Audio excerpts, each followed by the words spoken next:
Welcome. In today's tutorial, we'll guide you through the steps to block background sync permission on Google Chrome for your PC.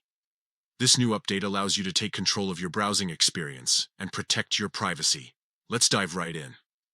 First, open your Chrome browser. If you haven't already, launch the application by clicking on its icon.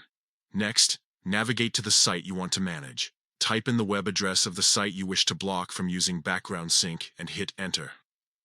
Now look to the left of the web address bar. You will see a small icon that indicates site information. Click on this icon to view site information. This will bring up a drop-down menu with various options related to the site. In this menu, select Site Settings. This will open a new tab where you can manage permissions for this specific site. Once you're in the site settings, scroll down until you find the option for background sync.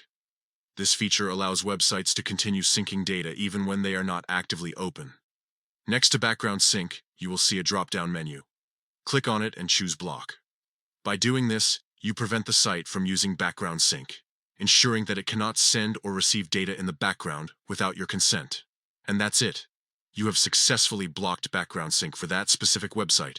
This simple yet effective step helps enhance your privacy and control over how websites interact with your browser. Remember, if you ever want to change these settings back or allow background sync for any site, just follow the same steps and select Allow instead of Block. Thank you for following along. Make sure to subscribe for more tips and tricks on managing your Chrome browser effectively. Enjoy a safer browsing experience